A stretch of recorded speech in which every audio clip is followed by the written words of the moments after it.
From NBC 26, this is Storm Tracker Weather First. Storm Tracker 26, live Doppler radar at 11 o'clock tonight is dry all around Georgia and South Carolina. About this time tomorrow night, though, we could be talking about some rain moving in. Not tonight, though. Our current temperature is 53. We're only dropping to about 48 by tomorrow morning. A light southeast wind overnight. Plenty of sunshine for the most part, mixed with a few clouds out there. A breezy and warm day.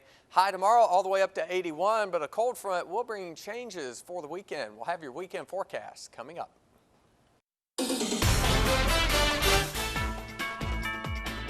NBC 26 News at 11 starts now. Thanks for joining us tonight. I'm Brendan Robertson in for Paige Tucker.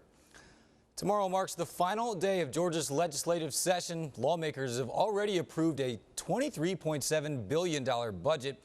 The budget will include raises to thousands of state employees and encourages school boards to raise teacher pay as well. Lawmakers continue to work on a campus gun carry measure.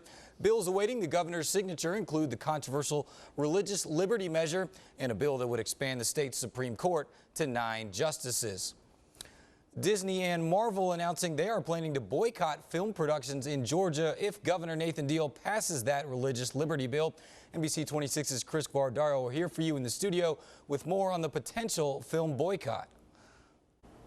Brendan, Georgia's film and television industry had a $5 billion economic impact in 2015 alone. But some local filmmakers are saying this bill could have a negative impact on the CSRA's fledgling film industry. Any possibility of preventing growth in this industry is a bad idea. Guardians of the Galaxy, The Walking Dead, and Halt and Catch Fire are just a few of the major productions being filmed in Georgia. But this booming industry might relocate if Governor Deal passes the religious liberty bill, which critics say will allow discrimination. The measure allows business owners to refuse services that go against their religious beliefs. If the big boys decide to boycott, then it's going to trickle all the way down, because those are the guys that are putting bread on the table. I think anything that would be detrimental to the film industry in Georgia should be avoided at all costs. But another local film enthusiast doesn't see the bill as having the significant impact Owens does. These people are going to continue to do their business here, regardless of what happens in the legislation, unless it has a direct impact on their bottom line, which is the removal of the tax credits. I don't see that happening. To Forbes, film producers are looking at cutting costs above all else. Every time you see a state that enacts this kind of legislation with the tax credits, everybody flocks to them. And then if there's a reason why the tax credits leave, then everybody leaves. 2 full-length feature movies have come to Augusta since the film office opened. They've spent $2.1 million in the area, and more films are on the way. Those in the industry don't want the young film hub's growth stunted by state legislation. We've got 4 more on the slate, and so, we're looking at maybe $7–8 million worth of direct spending, which could be a $15 million economic impact. And I just don't think that that's worth, any type of threat. Governor Deal has until May 3rd to sign or not sign this piece of legislation. Here for you in the studio, Chris Guardaro, NBC 26. If you're looking for a home to rent online, the Columbia County Sheriff's Office is urging you to use caution because rental scams are on the rise. NBC 26's Casey Greenalge is here for you with more. Online shopping is more popular than ever. It's also a great way to find a place to live. Paul Rush with Augusta Rental Homes got a recent call that took him by surprise. They wanted to know where to send money for the $600 to rent the house, and that's not how we at Augusta Rental Homes operate, and so I was concerned at that point. The caller was referring to this Martinez home on Plantation Road. According to the Columbia County Sheriff's Office, a woman stated she was on her way to wire $600 through Western Union. I was confused because we do not have a house for rent in Martinez for that, but they did have the correct address for another house that we had for rent. The actual price was for $1,050. Rush did some digging and found someone used images from the business's website on Craigslist and even used the same name. I'm worried about that right now myself, that this guy is using our other houses that we have for rent right now and trying to take people's money. It's very possible. Another company employee emailed the scammer to inquire about the home. In the reply, he said he was working with the United States Aid International Development. He added the home was $600 a month with utilities, gas, water, and electricity, and that he was out of town. Be extra cautious, especially when we're dealing with anyone that's from out of town or out of country. Go by the property, check it out, and if it seems like it's too good of a deal, dig a little deeper. There may be a reason for that. You can also tell from the lease. This is a copy of the scammer's lease next to the rental companies. The scammer doesn't list terms, cost, and conditions and instead asks for more personal information. So I would say use a little bit of common sense and realize that you do have the right to see the house and ask questions before you just send somebody money like that. Here for you in Columbia County, Casey Greenouch, NBC 26. Turning to tonight's crime alert. We're learning more information tonight about the moments leading up to the fatal stabbing of a teen involved in a large fight. 10 people are being charged with murder in connection to Demaje Bell's death. Cell phone video from Friday afternoon's fight shows a wild scene with multiple people carrying weapons. The fight apparently stemming from a dispute between students at Glen Hills High School. Sheriff Richard Roundtree says he's charging multiple people with murder because his office wants to send a message to the people of Augusta. In the laws of Georgia, on the felony murder charge, it says any person who participates in a felony that results in the loss of life of any person, regardless if they did the criminal act itself of the murder, can be charged with that murder. Investigators have not named who they believe actually killed Bell. Sheriff Roundtree adds that if any more people involved are identified, they will also face charges. Richmond County community leaders and members are taking a stand against violence tonight. Annetta Mills formed SOS, Saving Our Students, in 2011 after her nephew was shot and killed by a gang member. She puts on community events to raise awareness against the violence, but even she knows she can't do it alone. Mills says it starts with the parents. I am going to say it. We need to tighten up. That's, you know, I don't know what else to say. Us as educators need to tighten up. Us as a community, us as parents, we need to tighten up for our students. The group is setting up a Party for Peace event for anyone to attend on April 2nd, 4 to 7 p.m. at the Pop and Stop on Windsor Spring Road.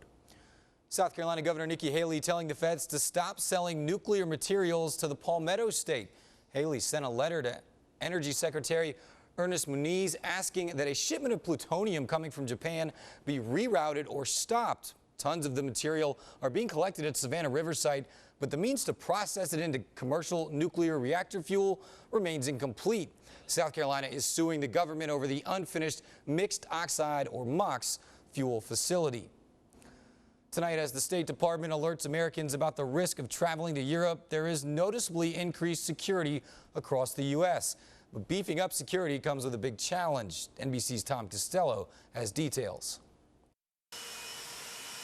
At Hartsfield Airport in Atlanta this morning, for some reason they're making us rush out of here and evacuate. Panic as a suspicious package took on a post-Brussels urgency. The South Terminal evacuated. A false alarm as police across the country moved to a heightened state of alert in airports, subways, and train stations. At Union Station in Washington, Amtrak police dogs were working the next outbound Acela train, while a TSA Viper team made up of normally undercover air marshals watched the lunch crowd inside. Air Marshal in charge, Ray Wilder. We want to keep the terrorists off their game. We want to be unpredictable, and we want to be in places when it's best to be there. Security experts insist the show of force is a powerful deterrent. But Americans pass through so-called soft terror targets every day. Schools, shopping malls, and sporting events. The 2013 Boston Marathon bombing, a prime example of a 26-mile soft target. Since that day, Boston police have added more than 150 cameras and made terrorism a daily priority. It's all about intelligence, it's all about outreach, and it's all about the public stepping up and helping us. 15 years since 9/11, Homeland Security says it's critical the public remains vigilant, looking out for people who seem to be surveilling a location, gathering information about things like shift changes, and testing security with false alarms. An evolving security challenge and an enemy who only needs to get through once.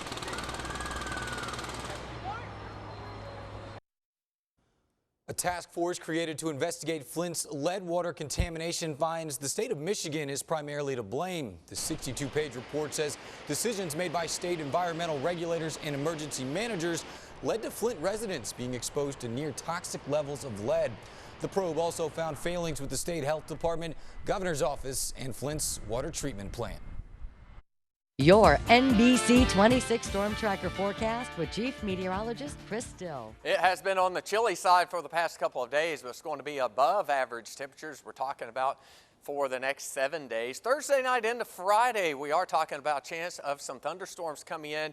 We may take a bit of a break from the rain on late Friday into Saturday, but it looks like another chance of rain for Easter Sunday, possibly even into next week. Your Thursday looks pretty good, at least the daylight hours. We'll start off around 48 degrees, and that is a lot warmer than it was this morning. 73 degrees at noon. It'll be breezy out there tomorrow, but only a 10% chance of rain in the afternoon. 81 the high, but we will increase that chance of rain to about 40% by 8 o'clock as a cold front moves into the area. It's certainly not cold out there right now. Here's a look at our live tower cam looking out over Bobby Jones Expressway and Wrightsboro Road. We're showing 65 degrees, a light southwest wind tonight at 3 miles an hour. Around the metro area, a couple of pockets of 50s out there. We are 59 in Hepzibah, 53 at Bushfield, 57 over in Jackson, 54 in Aiken, but in Columbia County, lower 60s at this hour, only 62 for current temperature in Evans. Around the CSRA, the farther away from town you get, the cooler it is, 55 in Thompson tonight, even a 59 all the way down there in Swainsboro.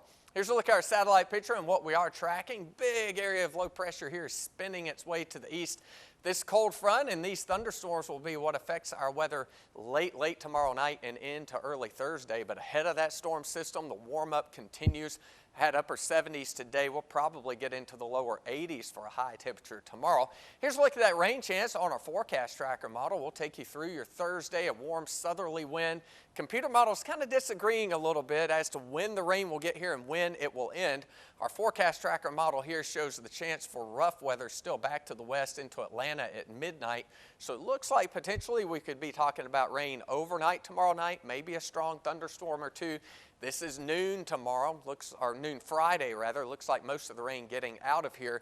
This front's going to hang up to the south and then come back to the north by Easter Sunday, and that could mean fairly wet weather as you make your Easter plans. Here's our rainfall forecast from 8 o'clock tonight through 8 o'clock tomorrow night, through 8 o'clock Friday night. It's not going to be a whole lot of rain. It looks like on average a tenth, maybe a quarter of an inch of rain total. Overnight tonight, partly cloudy, low temperature 50 degrees in Waynesboro, 54, very mild in Edgefield. A warm afternoon tomorrow in Lincolnton, a mix of sun and clouds, 80 in Lincolnton, all the way to 84 for Allendale and Sylvania. Here is your 7-day forecast. We'll dial down the temperatures a little bit for the weekend with highs close to 70. Most of that rain, Brendan, on Sunday should hold off until later in the day. Talked about that. That means you can get out of your Sunday best after you go to Sunday Mass, for Easter. There you go. All right. Thanks, Chris. Coming up next, we'll have the latest on the South Carolina roads bill that started a Facebook battle between two of the state's political figures.